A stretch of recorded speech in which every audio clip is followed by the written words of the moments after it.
Hi guys, welcome back to my YouTube channel and welcome back to the continuation of my Yas Island trip.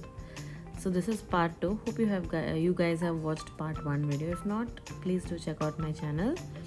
അപ്പോൾ ഇന്നത്തെ വീഡിയോയിൽ we are exploring the Ferrari world. So Ferrari വേൾഡിലേക്ക് നമ്മൾ റൂമിൽ check ഒക്കെ ചെയ്തിട്ട് നമ്മൾ Ferrari വേൾഡിലെത്തി. ദെൻ നമ്മൾ ടിക്കറ്റ്സ് ഒക്കെ കാണിച്ചു. Then we have entered through the gates. So it was a wonderful experience. പക്ഷേ എനിക്ക് ഈ കാറിനെക്കുറിച്ചും ഇങ്ങനത്തെ വെഹിക്കിൾസിനെ കുറിച്ചും വലിയ ഐഡിയ ഒന്നും ഇല്ലായിരുന്നു. അതുകൊണ്ട് എനിക്ക് അത്രയ്ക്ക് അങ്ങോട്ട് എൻജോയ് ചെയ്യാൻ പറ്റില്ല. പക്ഷേ the rides were really nice. ഒരുപാട് ത്രില്ലിങ് ആൻഡ് എക്സൈറ്റിംഗ് ആയിട്ടുള്ള റൈഡ്സ് ഒക്കെ ഉണ്ട്. പിന്നെ കാർസിൻ്റെ കുറേ കളക്ഷൻസ് ഉണ്ട്. അതായത് ഫെറാറിയുടെ ഒരുപാട് കാർ കളക്ഷൻസ് അവിടെ ഉണ്ട്. അപ്പോൾ അതൊക്കെ ഇഷ്ടമുള്ള ആൾക്കാർക്ക് സൂപ്പറായിട്ട് എൻജോയ് ചെയ്യാൻ പറ്റുന്നൊരു സ്ഥലമാണിത്.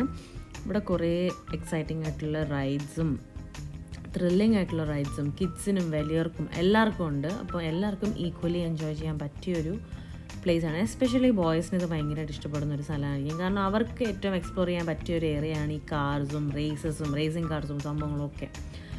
അപ്പോൾ you guys should definitely visit this. പിന്നെ എല്ലാവർക്കും ഇഷ്ടപ്പെടും കേട്ടോ. ആസ് ഇൻ നമ്മൾ റൈഡ്സൊക്കെ നന്നായിട്ട് നമുക്ക് എൻജോയ് ചെയ്യാൻ പറ്റും. പക്ഷേ നമ്മൾ പോകുന്ന ടൈമിനനുസരിച്ചിരിക്കും. അതായത് ക്രൗഡ് ഒരുപാടുണ്ടെങ്കിൽ നമുക്ക് ഒരുപാട് നേരം ക്യൂ ഒക്കെ നിൽക്കേണ്ടി വരും. നമ്മൾ ഓരോ റൈഡ്സിനും ഏകദേശം ഒരു 30 to 40 minutes ഒക്കെ നമുക്ക് നിൽക്കേണ്ടി വന്നിട്ടുണ്ട്. കാരണം അത്ര ആൾക്കാരുണ്ടായിരുന്നു. അതല്ലാതെ നമുക്ക് ഫാസ്റ്റാഗ് യൂസ് ചെയ്തിട്ട് ക്വിക്കായിട്ട് കയറുന്ന ഓപ്ഷനുണ്ട്. പക്ഷേ അതിന് നമ്മൾ അഡീഷണൽ എമൗണ്ട് ചാർജ് ചെയ്യണം. അല്ലാന്നുണ്ടെങ്കിൽ ജനറൽ അഡ്മിഷനിൽ പോവുകയാണെങ്കിൽ നമുക്ക് വെയിറ്റിംഗ് ടൈം ഉണ്ട്. അറൗണ്ട് ഒരു 30 to 40 minutes എല്ലാ റൈഡ്സിലും തന്നെ ഉണ്ട്. ഇതൊക്കെ ഫാമിലി ഏരിയയാണ്. നമുക്ക് അവിടെ ആക്സസ് ചെയ്യാൻ വേണ്ടിയിട്ട് ഈസി ആയിട്ട് മാപ്പ് ഉണ്ട് കേട്ടോ. അത് യൂസ് ചെയ്യുമ്പോഴാണ് നമുക്ക് എല്ലാം ഒന്ന് മനസ്സിലാവുക. കാരണം ഇത് ഒരുപാട് റൈഡ്സും സോൺസും ഉണ്ട്. അപ്പം ഏത് സോണിൽ ഏതൊക്കെ റൈഡ്സ് ആണെന്നുള്ള മനസ്സിലാക്കാൻ വേണ്ടി മാപ്പ് വേണം. ഇപ്പോൾ ഈ കാണുന്ന റൈഡ്സൊക്കെ എല്ലാം ഫാമിലി സോണാണ്. അതവിടെ കിഡ്സും ഫാമിലിക്കും വേണ്ടിയിട്ട്. അത് ഒരുപാട് സ്കെയറി ആയിട്ടുള്ള റൈഡ്സ് അല്ല, നോർമലായിട്ടുള്ള റൈഡ്സാണ്.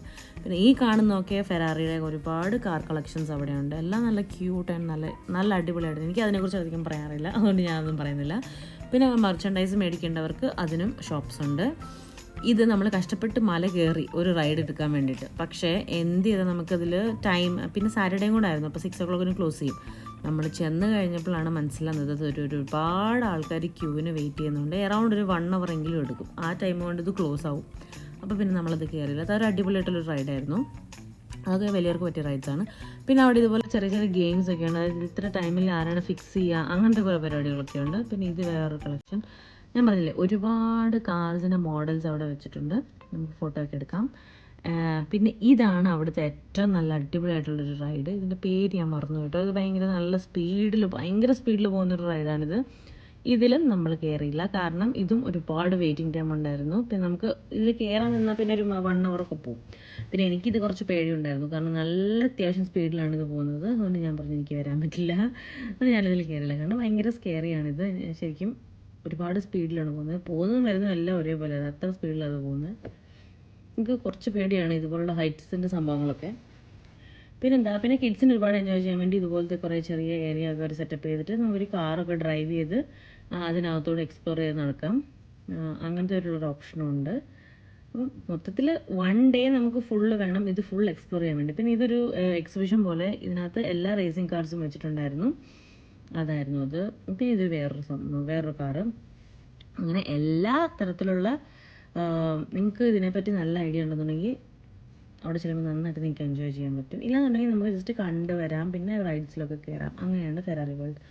അപ്പം മൊത്തത്തിലൊരു അടിപൊളി എക്സ്പീരിയൻസ് ആണ്. റൈഡ്സ് ഒന്നും പറയാനുള്ള ഒരു രക്ഷയില്ലാത്ത റൈഡ്സാണ് എല്ലാം തന്നെ. അത് കഴിഞ്ഞിട്ട് നമ്മൾ ഫെറാറി വേൾഡിൽ നിന്ന് ഇറങ്ങി. ഇവിടെ ക്ലൈംബ് എന്ന് പറഞ്ഞൊരു ഇൻഡോർ സ്കൈ ഡൈവിങ് ഏരിയ ഉണ്ട്. അപ്പം ഞാൻ അവിടേക്ക് സ്കൈ ഡൈവ് ചെയ്യാൻ വേണ്ടി, ഒറിജിനൽ സ്കൈ ഡൈവ് ചെയ്യാൻ എനിക്ക് ഭയങ്കര പേടിയാണ്. അപ്പോൾ ഞാൻ വെച്ചാൽ ഇൻഡോറിൽ എക്സ്പീരിയൻസ് ചെയ്യാം. ഇതാണ് ഏരിയ, സ്കൈ ഡൈവ് ചെയ്യുന്ന ഏരിയ. ഇൻഡോറിൽ അവരുടെ സെറ്റപ്പ് ഉണ്ടാക്കിയിട്ട് നമുക്ക് സെയിം ഫീൽ നമുക്ക് കിട്ടും. അപ്പം ഞാൻ അതിന് വേണ്ടിയിട്ട് ഗിയറപ്പ് ഒക്കെ ചെയ്ത് നല്ല റെഡി ആയിട്ട് വന്നു കഴിഞ്ഞിട്ട് ഇവർ നമുക്കൊരു ട്രെയിനിങ് സെഷനൊക്കെ തരും.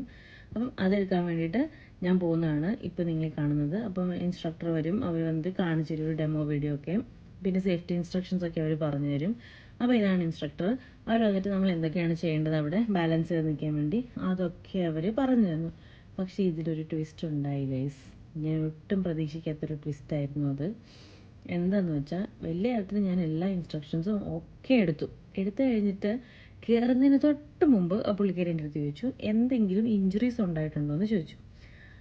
അപ്പോൾ ഞാൻ ആദ്യം ഒന്നുമില്ലെന്ന് പറഞ്ഞു. പിന്നെയാണ് ഞാൻ ആലോചിച്ചപ്പോൾ എനിക്ക് എൻ്റെ മുട്ടിൻ്റെ ചിരട്ടയില്ലേ, അതെപ്പോഴും ഇങ്ങനെ ഡിസ്ലൊക്കേറ്റ് ആവും. അത് ഞാൻ പറഞ്ഞപ്പോൾ അവർ പറഞ്ഞു സോറി നിങ്ങൾക്ക് കയറാൻ പറ്റില്ലെന്ന്. ഞാൻ എൻ്റെ എല്ലാ ആഗ്രഹങ്ങളും അവിടെ വീണുടഞ്ഞു ഗൈസ്. പിന്നെ ഇപ്പോൾ നിങ്ങൾ കാണുന്നുണ്ടോ ആ ടിക്കറ്റ് നമുക്ക് വേസ്റ്റ് ചെയ്യാൻ പറ്റില്ലല്ലോ. അപ്പോൾ ഞാൻ പറഞ്ഞ ഹസ്ബൻഡിനോട് പൊക്കോ ആ ചാൻസിൽ കയറിക്കോ എന്ന് പറഞ്ഞു. എനിക്ക് ഒരുപാട് സങ്കടം ഉണ്ടായിരുന്നു. എന്നാലും കുഴപ്പമില്ല, എൻ്റെ കാലിൻ്റെ കാര്യമായതുകൊണ്ട് ഞാൻ റിസ്ക് എടുത്തില്ല. കാരണം അതിൻ്റെ കാറ്റിൻ്റെ പ്രഷർ ഭയങ്കര പെട്ടെന്ന് വരുമെന്ന് പറഞ്ഞു. അപ്പോൾ ആ പ്രഷർ പെട്ടെന്ന് അടിച്ചാൽ നമുക്ക് ബുദ്ധിമുട്ടാണ്. അപ്പം ഞാൻ കയറിയില്ല. പിന്നെ എൻ്റെ ഹസ്ബൻഡ് പോയി കുറേ നേരം കാറ്റത്തൊക്കെ ഫ്ലൈ ചെയ്തു. ഇത് ഇൻസ്ട്രക്ടറാണ് കേട്ടോ. ഈ പുള്ളിക്കാരി ഭയങ്കര നല്ല രസമായിട്ടാണ് ഈ പുള്ളിക്കാരി ചെയ്യുന്നത്. അതായത് അത്രയ്ക്ക് നല്ല എന്താ പറയുക എക്സ്പീരിയൻസ്ഡ് ആണ് ഇതിൽ. സോ അതൊരു അടിപൊളി എക്സ്പീരിയൻസ് ആയിരുന്നു എന്ന് പറഞ്ഞാൽ. എന്നാലും എനിക്ക് കയറാൻ പറ്റില്ല. അപ്പോൾ ഇതാണ് ഫെറാറി വേൾഡ് നമ്മൾ ഇന്ന് എക്സ്പ്ലോർ ചെയ്തത്. അപ്പോൾ അടുത്ത വീഡിയോയിൽ ഞാൻ വാർണർ ബ്രോസിനെ കാണിക്കാം. പിന്നെ നമ്മൾ റൂമിൽ ചെന്നു. ദെൻ നമ്മൾ പൂളിലിറങ്ങാൻ ഉള്ള നമുക്ക് ടൈം ഉണ്ടായിരുന്നു. അപ്പോൾ നമ്മൾ പൂളിലൊക്കെ പോയി നന്നായിട്ടൊന്ന് റിലാക്സ് ചെയ്തു. എന്നിട്ട് നമ്മൾ ഡിന്നർ കഴിച്ചു. പിന്നെ നമ്മൾ കിടന്നുറങ്ങി. പിന്നെ നാളത്തേക്കുള്ള പ്രിപ്പറേഷൻ ആയിരുന്നു. അപ്പോൾ നാളെ വാർണർ ബ്രോസിലേക്കാണ് പോകുന്നത്. അപ്പോൾ ഇവിടുത്തെ പൂളും കാര്യങ്ങളൊക്കെ നല്ല അടിപൊളിയാണ്. ഫാമിലി ആയിട്ട് നമുക്ക് സ്പെൻഡ് ചെയ്യാൻ പറ്റിയൊരു ഏരിയ തന്നെയാണിത്. അപ്പോൾ മൊത്തത്തിൽ എനിക്ക് അടിപൊളിയായിട്ട് തോന്നി ഇന്നത്തെ ഒരു ഡേ. അടുത്ത വീഡിയോ ഞാൻ നെക്സ്റ്റ് പാർട്ടായിട്ട് അപ്ലോഡ് ചെയ്യാം. അപ്പോൾ please stay tune for that. So see you soon in other video. Till then by.